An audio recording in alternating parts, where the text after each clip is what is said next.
ছড়িয়ে যাক কোরআনের শিক্ষা ঘরে ঘরে আমার এই আকাঙ্ক্ষা। الحمدلله رب العالمين والصلاة والسلام على سيد المرسلين أما بعد فأعوذ بالله من الشيطان الرجيم بسم الله الرحمن الرحيم الصلاة والسلام عليك يا رسول الله وعلى آلك وأصحابك يا حبيب الله الصلاة والسلام عليك يا نبي الله وعلى آلك وأصحابك يا نور الله মাদানী চ্যানেলের দর্শক অনুষ্ঠান কুরআনী সূরার পরিচিতি এতে আপনাদের স্বাগতম জানাচ্ছি, শুভেচ্ছা জানাচ্ছি। আল্লাহ পাক আমাদের সকলকে কুরআনে পাকের জ্ঞান দান করুন, আর যে সমস্ত বিষয় এখান থেকে শিখব বুঝব, মাওলাই কায়নাত আমাদেরকে তার উপর আমল করার তৌফিক দান করুন। শুরুতে দরুদে পাকের ফজিলত আমাদের প্রিয় নবী সাল্লাল্লাহু আলাইহি ওয়া আলিহি ওয়াসাল্লামের ফরমানে আজমত আলিশান হল, যায়্যিনু মাজালিসাকুম বিসসালাতি আলাইয়া ফাইন্না সালাতাকুম আলাইয়া নূরুল লাকুম ইয়াউমাল কিয়ামাহ। তোমাদের মজলিসসমূহ আমার উপর দরুদ পাঠের মাধ্যমে সজ্জিত করে নাও। তোমাদের আমার উপর দরুদ পাঠ করা কিয়ামতের দিন তোমাদের জন্য নূর হবে। সল্লু আলাল হাবিব সাল্লাল্লাহু তাআলা আলা মুহাম্মদ সাল্লাল্লাহু আলাইহি ওয়া আলিহি ওয়াসাল্লাম সালাতান ওয়া সালামান আলাইকা ইয়া সাইয়্যিদি ইয়া রাসূলুল্লাহ। দর্শকবৃন্দ, কুরআনে মাজিদ ফুরকানে হামিদের সূরাসমূহের পরিচিতি উল্লেখপূর্বক এই ধারাবাহিক অনুষ্ঠান চলমান। কুরআনে পাকের মধ্যে 114টি সূরা রয়েছে, আর তার মধ্যে কিছু সূরা মক্কি আর কিছু সূরা মাদানী সূরা। মক্কি সূরার সংখ্যা অধিক। মক্কি এবং মাদানী সেই সূরাসমূহকে বলা হয় যে হিজরতের পূর্বে যা কিছু নাজিল হয়েছে সেগুলো মক্কি সূরা, অর্থাৎ মক্কায়ে মুকাররমায় নাজিল হয়েছে, এভাবে ব্যাখ্যা করা হয়। আর মাদানী সূরা যা হিজরতের পরবর্তীতে নাজিল হয়েছিল সেগুলো মাদানী সূরা। আর সেগুলোকে মাদানী সূরা বলার কারণ হচ্ছে সেগুলো মদিনায়ে মুনাওয়ারার মধ্যে নাজিল হয়েছে, কিংবা হিজরতের পরে সেটা অন্য কোথাও নাজিল হলে সেগুলোকে মাদানী সূরা হিসাবে আখ্যায়িত করা হয় আর বর্ণনাও করা হয়। এই কারণে সূরাসমূহের শুরুতে মক্কায়ে মুকাররমার মধ্যে নাজিল হওয়া কিংবা মদিনায়ে মুনাওয়ারার মধ্যে নাজিল হওয়া, এই নাজিল হওয়ার স্থানও তাফসীরের কিতাবসমূহের মধ্যে বর্ণনা করা হয়ে থাকে। মক্কি সূরাসমূহের সংখ্যা 86টি সূরা যা মক্কি সূরা হিসেবে আখ্যায়িত, আর 28টি সূরা এমন রয়েছে যেগুলো মাদানী সূরা। মক্কি সূরাসমূহের মধ্যে বেশিরভাগ ক্ষেত্রে যে বিষয়বস্তু রয়েছে সেগুলো আখিরাতের ব্যাপারে, আল্লাহর তাওহীদ এবং ওয়াহদানিয়তের ব্যাপারে, নবী সাল্লাল্লাহু আলাইহি ওয়াসাল্লামের নবুয়ত আর রিসালাতের ব্যাপারে, অনুরূপভাবে হুজুর আলাইহিসসালামের পূর্ববর্তী আম্বিয়া কিরাম আলাইহিমুসসালাম এবং উনাদের উম্মত এবং উনাদের গোত্রের ব্যাপারে এমন কিছু ঘটনাবলী সেগুলোর আলোচনা হয়েছে। কবর, হাসর, এই সমস্ত বিষয়ে আলোচিত হয়েছে। আজ আমরা যে সূরা নিয়ে আলোচনা করব সেটি হচ্ছে সূরায়ে আম্বিয়া। তার কিছু বিষয়বস্তুর উপরে আজকে আলোচনা করব ইনশাআল্লাহ। পূর্ববর্তী প্রোগ্রামে আমরা সূরা আম্বিয়ার কিছু ব্যাখ্যা আলোচনা করেছিলাম, আজও তার কিছু বিষয়াদির উপরে আলোচনা হবে। সূরা আম্বিয়া কুরআনে মাজিদ ফুরকানে হামিদের 17 পারার শুরুতে যে সূরা রয়েছে, আম্বিয়াগণের যেহেতু এই সূরার মধ্যে অসংখ্য আলোচনা রয়েছে, অর্থাৎ নবীদের আলোচনা এখানে মজুদ রয়েছে, এই জন্য এই সূরার নাম রাখা হয়েছে সূরা আম্বিয়া। এই ভিত্তিতে এই সূরার নাম নির্ধারণ করা হয়েছে। আর যে বেসিক বিষয়াদি রয়েছে তার মধ্যে আখিরাতের বিষয়বস্তুসমূহ আর আম্বিয়াগণের ঘটনাও এখানে আলোচিত হয়েছে। আজ আমরা ইনশাআল্লাহ এই বিষয়ে কিছু আলোচনা শ্রবণ করার চেষ্টা করব। সূরা আম্বিয়ার মধ্যে হযরতে মূসা আলাইহিসসালাম, হযরতে ঈসা আলাইহিসসালাম, হযরতে হারুন আলাইহিসসালাম, হযরতে লূত, হযরতে ইব্রাহিম, হযরতে আইয়ুব আলাইহিসসালাম, হযরতে দাউদ, হযরতে সুলাইমান আলাইহিসসালাম, অতঃপর আমাদের প্রিয় নবী সাল্লাল্লাহু আলাইহি ওয়া আলিহি ওয়াসাল্লামের উত্তম আলোচনা যা এই সূরায়ে মুবারকার মধ্যে মজুদ রয়েছে। এই সূরায়ে মুবারকার শুরুতেই আল্লাহ পাক কিয়ামতের ব্যাপারে ইরশাদ করেছেন, ইকতারাবা লিন-নাসি হিসাবুহুম ওয়া হুম ফি গাফলাতিন মু'রিদুন। ইরশাদ করলেন মানুষের হিসাব অনতিবিলম্বে আর তারা গাফলতির মধ্যে। আর কিয়ামতের অবস্থার ব্যাপারে, মৃত্যুর পরে পুনরায় পুনরুত্থানের ব্যাপারে, এ ব্যাপারে অধিকাংশ এই সূরায়ে মুবারকার মধ্যে বর্ণনা রয়েছে আরও কিছু আয়াতে মুবারকা। আর বিষয়বস্তুর দিকে অগ্রসর হচ্ছি। আয়াত নাম্বার 37। আল্লাহ পাক ইরশাদ করছেন, খুলিকাল ইনসানু মিন আজল সাউরিকুম আয়াতি ফালা তাস্তাজিলুন।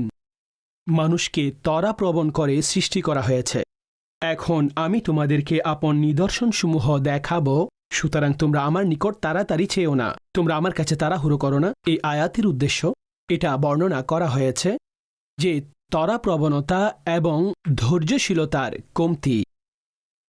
মূলত মানুষ বানানো হয়েছে ত্বরাপ্রবণ, অর্থাৎ তাদের মাটির স্তূপের মধ্যে বিষয়গুলো যুক্ত ছিল। প্রত্যেকটি বিষয়ে ত্বরাপ্রবণ হওয়া, প্রত্যেক বিষয়ে ত্বরাপ্রবণ হওয়া ভালোও নয়, খারাপও নয়। কিছু আমল এমন রয়েছে যার মধ্যে ত্বরাপ্রবণ হওয়াটা ভালো। কারো ঋণ নিয়েছেন, ঋণ দ্রুত পরিশোধ করুন। আপনার কারো হক আদায় করতে হবে, হক আদায় করতে তাড়াহুড়ো করুন। জানাজা রয়েছে, জানাজার নামাজ আদায় করতে তাড়াহুড়ো করুন, কারণ ছাড়া দেরি করবেন না। এই ধরনের কিছু আমল যার মধ্যে আমাদের ত্বরাপ্রবণ হওয়ার জন্য বলেছেন, নেকির কাজসমূহের মধ্যে ত্বরাপ্রবণ হন। শুধু চিন্তা করতে থাকবেন না শুধুমাত্র আপনার নিয়তের উপরেই, এভাবে ধরে বসে থাকবেন না যে এই কাজের নিয়ত রয়েছে, এই কাজের নিয়ত রয়েছে, এই কাজের নিয়ত রয়েছে। সেই নিয়তকে আমলের জামা পরিধান করান, তাতে আগে অগ্রসর হচ্ছেন না, তো এই কাজসমূহ দ্রুত করা উচিত।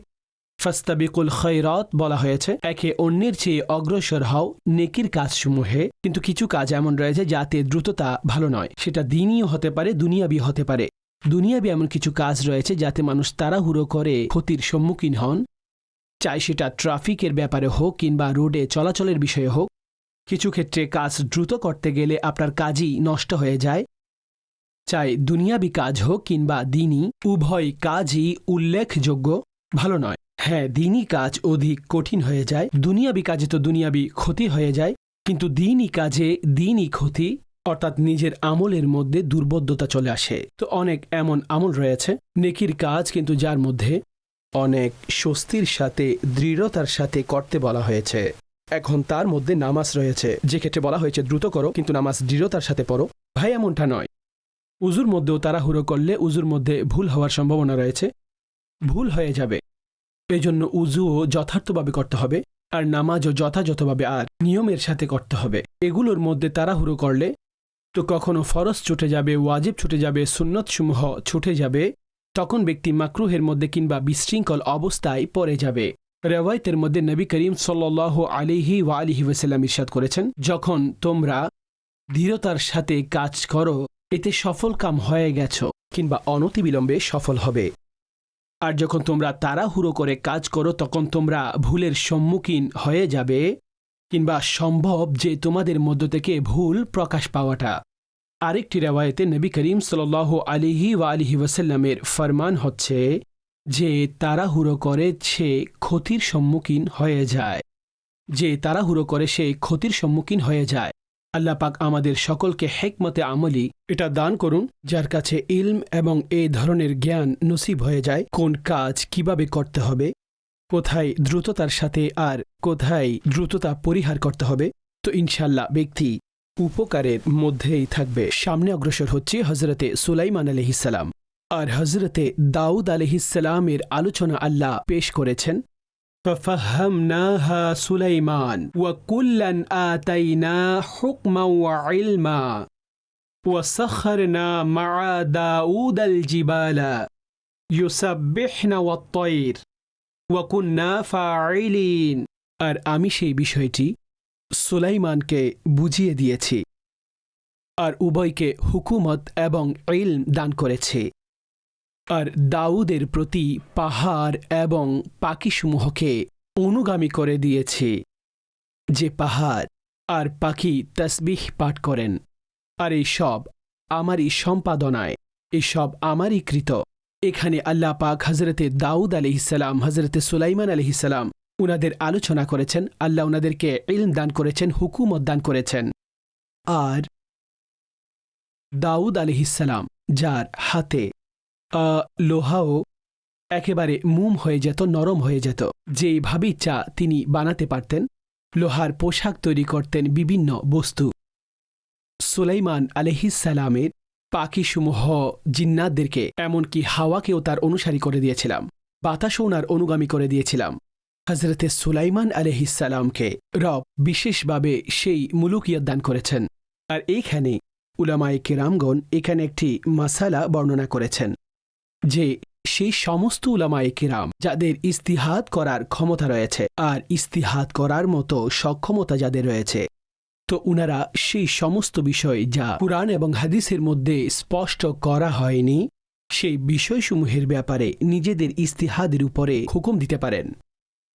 আর এই সমস্ত বিষয়ে তাদের ভুলের কারণেও কোনো বিধি থাকবে না, বরং একটি রেওয়ায়েত রয়েছে, বুখারী এবং মুসলিমের রেওয়ায়েত, নবী করিম সাল্লাল্লাহু আলাইহি ওয়াসাল্লাম ইরশাদ করেছেন, যখন হুকুম দানকারী ইস্তিহাদের সাথে হুকুম দান করেন তো হুকুম যথার্থ হলে তার জন্য 2টি সওয়াব রয়েছে, আর যদি ইস্তিহাদের মধ্যে ভুল সংগঠিত হয় তো তার জন্য তখনও একটি পুরস্কার। হজরতে আব্দুল্লাহ বিন আব্বাস রাদিয়াল্লাহু তাআলা আনহুমা ইরশাদ করেন, হজরতে সুলাইমান আলাইহিসসালামকে ইলম, সম্পদ, বাদশাহী 3টির মধ্যে বলা হয়েছিল যে কোনো একটি বাছাই করো। তিনি সেখান থেকে একটি বাছাই করেছিলেন আর সেটি হচ্ছে ইলম। তিনি ইলম বাছাই করেছিলেন, তো আল্লাহ পাক ওনাকে ইলমের সাথে সাথে সম্পদও দান করেছিলেন, বাদশাহীও দান করেছিলেন, সম্পদও দিয়েছিলেন, বাদশাহীও দিয়েছিলেন। এতে জানা গেল ইলম হচ্ছে এমন বস্তু যে আল্লাহ পাক যার মাধ্যমে দৌলতও দান করেন, প্রসিদ্ধতাও দান করেন, এমনকি বাদশাহীও দান করেন। অনেকে এভাবে বাদশাহী পেয়েছিলেন, কিন্তু এমন ঘটনা আপনারা অধিকাংশ দেখে থাকবেন যে বড় বড় বাদশাহও উলামাদের কাছে আসতেন।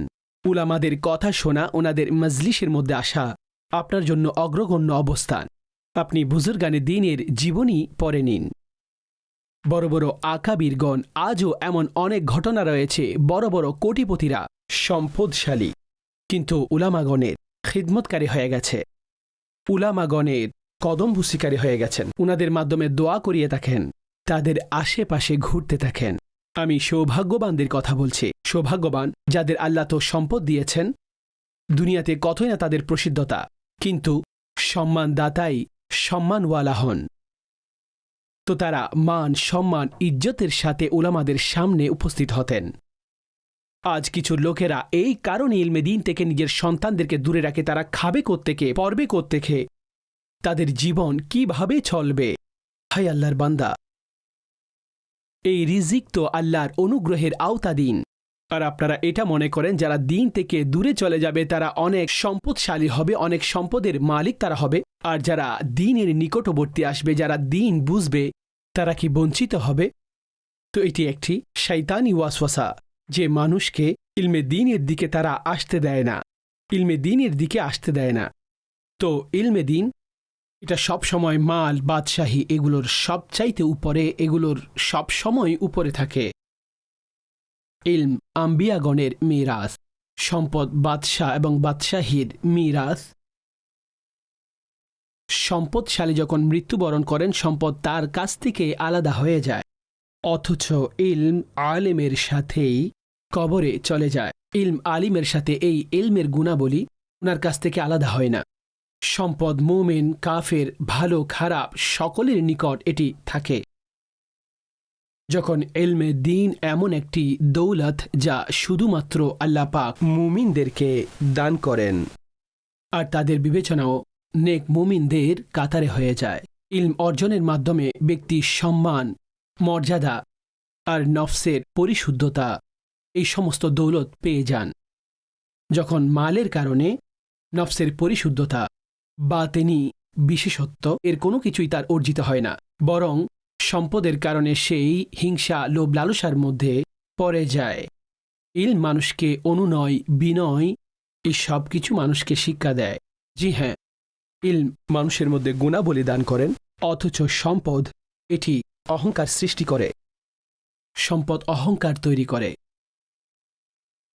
সম্পদের কারণে অবাধ্যতা বেড়ে যায়, সম্পদের কারণে অহংকার ব্যক্তির মধ্যে চলে আসে।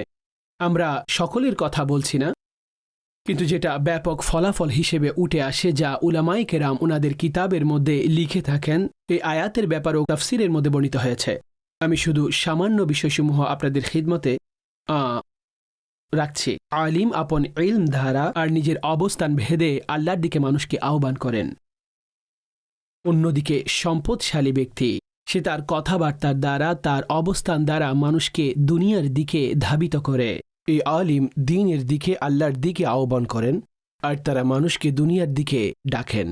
সম্পদশালীকে সম্মান সম্পদের কারণে দেওয়া হয়, আর যদি কখনো সম্পদশালী গরিব হয়ে যায়, দরিদ্র হয়ে যায়, তখন তার মান মর্যাদা সবকিছুই শেষ হয়ে যায়।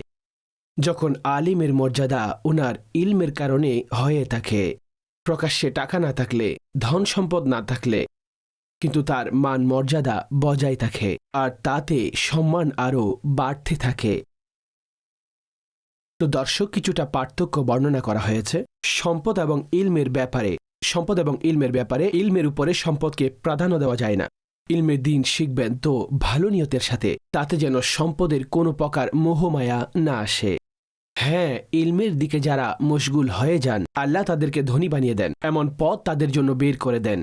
وَمَن يَتَّقِ اللَّهَ يَجْعَل لَّهُ مَخْرَجًا وَيَرْزُقْهُ مِنْ حَيْثُ لَا يَحْتَسِبُ। আল্লাহকে যারা ভয় করেন তাদের জন্য আল্লাহ পথ বের করে দেন, সেখান থেকে রিজিক দেন যেখান থেকে তার ধারণাও থাকে না।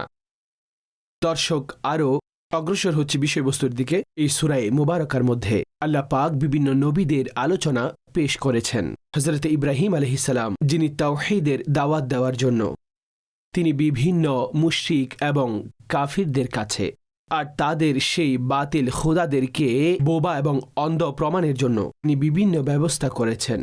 ইব্রাহিম আলাইহিস সালাম উনাকে এই কারণে মিনজিনিকের মধ্যে ফেলে আগুনের মধ্যেও নিক্ষেপ করা হয়েছিল।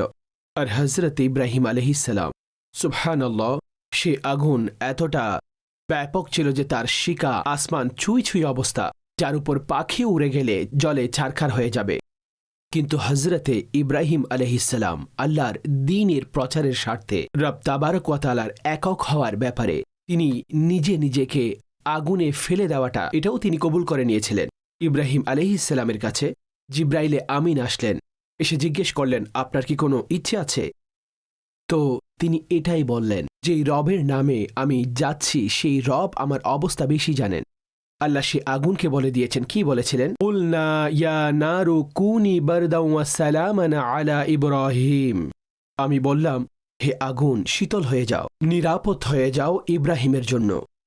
ইব্রাহিম আলাইহিস সালামের উপর আগুন শীতল হয়ে গেল আর সে আগুন ওনার জন্য ফুলের বাগান হয়ে গেল। তার আলোচনাও আল্লাহ পাক এই সূরার মধ্যে ইরশাদ করেছেন। হযরতে নূহ আলাইহিস সালামের ওনার আলোচনাও হযরতে আইয়ুব আলাইহিস সালাম ওনার ব্যাপারে দীর্ঘ সময় ধরে তিনি রোগাক্রান্ত ছিলেন। আর আল্লাহ রাব্বুল আলামিনের বারগাহে যখন তিনি আরজি পেশ করলেন, আন্নী মাসানিয়াদ দুর, যে হে আল্লাহ, আমি ব্যাধিগ্রস্ত হয়েছি আর আপনি রহমকারী। আল্লাহু আকবার। এই সবরের নিয়ামত দর্শক প্রাপ্ত হয়েছেন। সুবহানাল্লাহ। একটি দীর্ঘ সময় পরীক্ষা নেওয়া হয়েছে। কিছু তাফসীরের মতামত অনুযায়ী 12 বছর, অন্যান্য তাফসীরে আরও বেশি লেখা হয়েছে। এত দীর্ঘ সময় রোগাক্রান্ত আর ওনার ধৈর্য দেখুন। হযরত আইয়ুব আলাইহিস সালাম, সুবহানাল্লাহ, যে আল্লাহ বলেছেন আমি তাকে সবরকারী পেয়েছি, শুকর আদায়কারী পেয়েছি। আল্লাহু আকবার।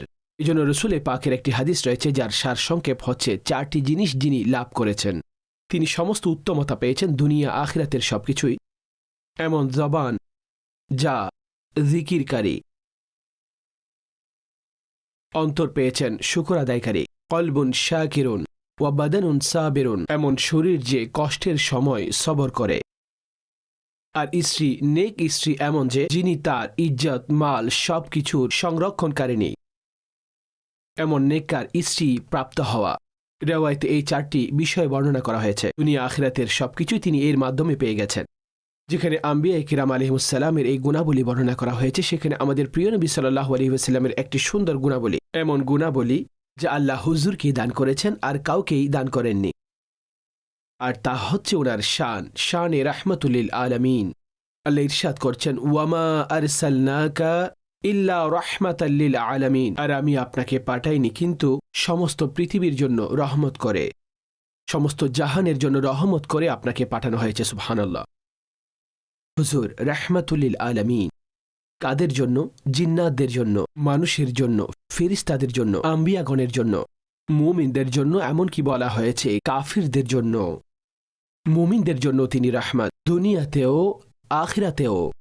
আর কাফেরদের ব্যাপারে বলা হয়েছে তাদের জন্য রহমত দুনিয়াতে হয়ে এসেছেন, অর্থাৎ দুনিয়াতে তাদের জন্য রহমত। কেন?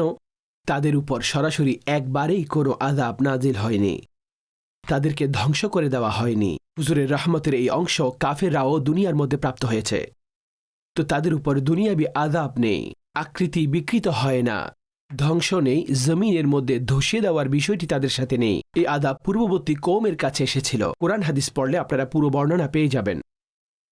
কিন্তু নবী করিম আলাইহিসসালামের এই অংশ অমুসলিমরাও পেয়েছে, যে দুনিয়ার মধ্যে এই বিষয়গুলো সংঘটিত হয়নি, দুনিয়ার মধ্যে হয়নি।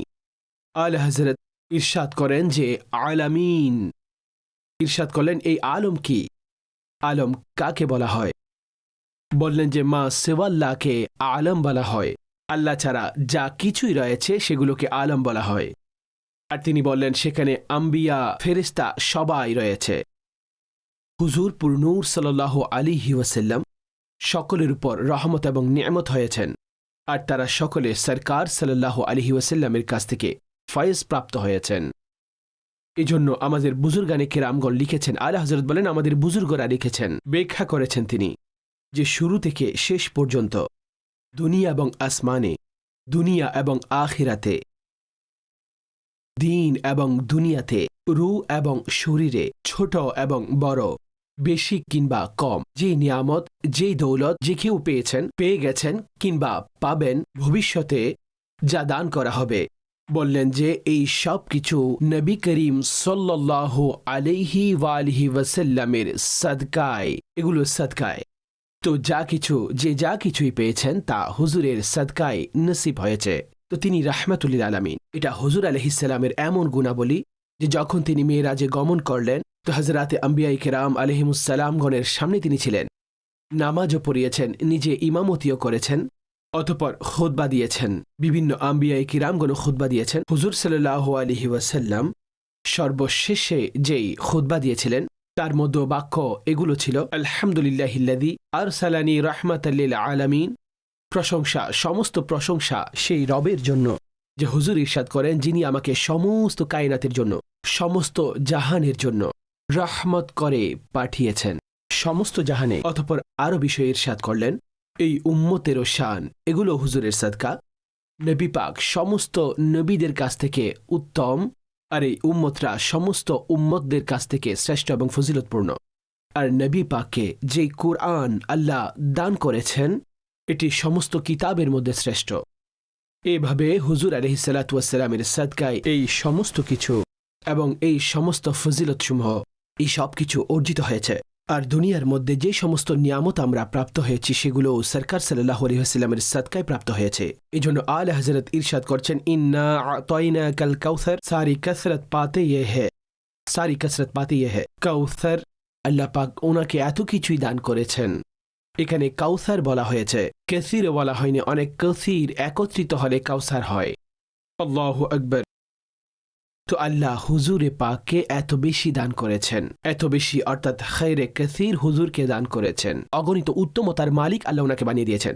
আর তিনি আপন উম্মতের জন্য কতটুকু মেহেরবান, সুবহানাল্লাহ। কুরআন ইরশাদ করছেন, লাকাদ জাআকুম রাসূলুম মিন আনফুসিকুম আজিজুন আলাইহি মা আনিতুম হারিসুন আলাইকুম বিল মুমিনিনা রাউফুর রহিম। ইরশাদ করলেন, নিঃসন্দেহে তোমাদের কাছে, তোমাদের মধ্য থেকে সেই মহান রাসূল তাশরীফ এনেছেন যার কাছে তোমাদের মুসিবতে পড়াটা অধিক ভারী হয়ে যায়। তিনি তোমাদের উত্তমতা অত্যাধিক কামনা করেন, মুসলমানদের উপরে অত্যাধিক মেহেরবান, রহমকারী। সুবহানাল্লাহ। তিনি রাউফও মুমিনদের উপরে, তিনি রাহিমও। আল্লাহ পাক আমাদেরকে নবী পাক আলাইহিস সালামের গোলামিতে দৃঢ়তা দান করুন। কুরআন পড়ুন, কুরআনে হুজুরে পাক আলাইহিস সালামের শান আর কুরআনের প্রত্যেক পারায় হুজুর আলাইহিস সালামের শানসমূহ বর্ণনা করা হয়েছে। আল্লাহ আমাদের সকলকে এমন ঐকান্তিকতাও দান করুন, কুরআনের এমন অনুধাবন ক্ষমতাও দান করুন। আমিন বিজাহি নবীল আমিন সাল্লাল্লাহু আলাইহি ওয়াসাল্লাম। ছড়িয়ে